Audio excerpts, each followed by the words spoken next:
آدمی اپنی کمائی کو حلال کر لے. اس لیے ہمیں حرام جن چیزوں سے کمائی حرام ہوتی ہے دھوکہ مت دو. اس نے فرمایا مسلمان دھوکہ دیتا بھی نہیں, دھوکہ کھاتا بھی نہیں. بتایا کچھ دیا کچھ, اس کو دھوکہ کہتے ہیں. اوپر اچھی چیز رکھی اور نیچے ایسی چیز رکھی, اس کو دھوکہ کہتے ہیں. دینے کا موقع آیا تو ڈنڈی مار دی اور لینے کا موقع آیا تو بہت دے لیا, اس کو دھوکہ کہتے ہیں. کئی روزی کو حرام کر دیتا, روزی کو حرام کر دیتا. کیسے اپنی روزیوں کو بچاؤ, کسی کا حق مت مارو, کسی کا حق مت مارو. اس لیے اللہ کے پیارے نبی صلی اللہ علیہ وسلم نے ہر ایک کا حق بتایا ہے. بہن کا حق کیا ہے, بھائی کا حق کیا ہے, یتیم بھائیوں کا حق کیا ہے, بیوہ بہن کا حق کیا ہے. باپ کو مرے سال ہو چکے ہیں, ابھی تک بہن کو ورثہ نہیں دیا ہے, یہ حق مارا ہے. یہ ساری چیزیں لقمے کو حرام کر دیتی ہیں. حق والوں کو حق دے دو, حق والوں کو حق دے دو. ورنہ اگر دنیا میں حق نہیں دیا تو قیامت کے دن حق دینا پڑے گا. جس کو اللہ کے نبی نے فرمایا میری امت کا مفلس وہ ہے کہ عبادتوں کے پہاڑ لے کر آئے گا, عبادتوں کے پہاڑ.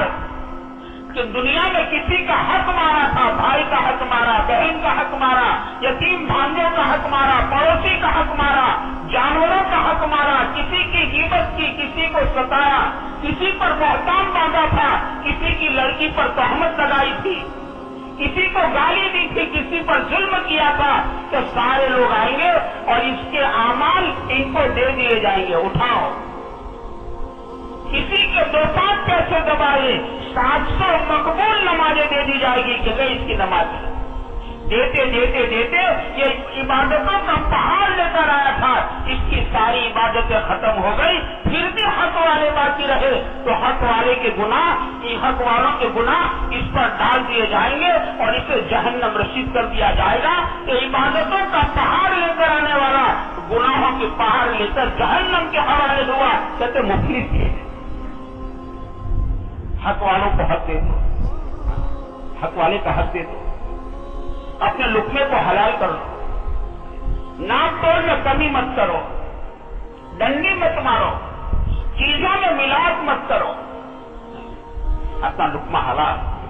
میرے دوستوں, حرام کی بنیاد پر آدمی کو مال تو نظر آتا ہے, چمک تو نظر آئے گی کہ بہترین بنگلہ بن گیا, بہترین کار دروازے پر کھڑی ہو گئی, بہترین چمکتے کپڑے تن پر آ گئے, بہترین رنگ برنگی کھانے دسترخوان پر آ گئے. لیکن میرے بھائیوں, آپ ہزاروں مرتبہ قسم کھلاؤ, ہم قسم کھا سکتے ہیں کہ حرام کی بنیاد پر آدمی چین سے نہیں جی سکتا.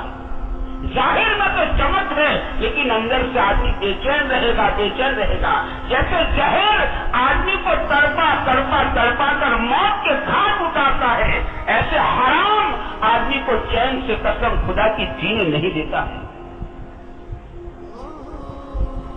اسے اپنی زندگی سے حرام کو نکالو.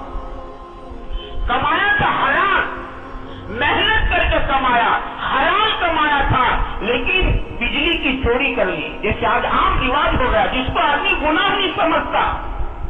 ہم تو چند گناہ کو گناہ سمجھتے ہیں کہ چوری کرنا گناہ, شراب پینا گناہ, جوا کھیلنا گناہ, زنا کرنا گناہ, بس یہ ہمارے گناہ ہے. اور بجلی کی چوری کرنا اور ہوشیاری کر کے میٹر میں بجلی کی چوری کرنا, اس بجلی کی چوری کر کے پھر آپ نے سگڑی پر جو بھی پکایا تھا وہ کھانا حرام ہو گیا تمہارا. اس کی روشنی میں کھانا پکایا وہ کھانا حرام ہو گیا. اس سے استری کر کے کپڑوں کو استری کر لی تو یہ حرام ہو گیا. اب یہ کپڑے پہن کر نماز پڑھے, آدمی کی نماز کر کے اوپر نہیں جاتی. تو کمایا تھا حلال اور پھر اس کو حرام کر دیا. اس کے تو مسلمان نظر پر نہیں چلتا, مسلمان تو خبر پر چلتا ہے. نظر پر مت چلو کہ بجلی کی چوری کرنے سے بل کم آئے گا، اور بل تو کم ضرور آئے گا، یہ تیری زندگی کو حرام کر دے گا، تیری ہر چیز میں حرام آ جائے گا۔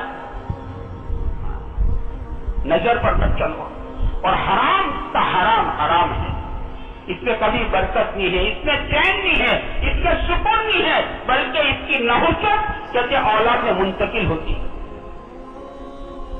رمضان کا مہینہ اللہ پاک نے دیا ہے کہ اپنی زندگی کو حرام سے پاک کر لو، حرام سے پاک۔ کل کہا نا مفتی صاحب نے، آدمی 10 روپے کا کپڑا لیتا ہے، 1 روپیہ حرام کا اور 9 روپیہ حرام کے، اب یہ پہن کر جتنی بھی نمازیں پڑھتا چلا جائے، اس کی نماز سر کے اوپر نہیں جاتی، حالانکہ 1 روپیہ حرام کا ہے۔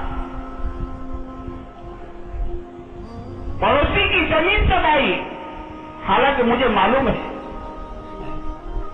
اب یہ حرام ہے، یہ لقمہ حرام ہے، حرام۔ بہن کو ورثہ نہیں دیا، اب یہ حرام ہے، تاکہ زندگی کو حرام سے پاک کرو۔ ایک تو اپنا لقمہ حلال کرو، لقمے کو پاک کرو۔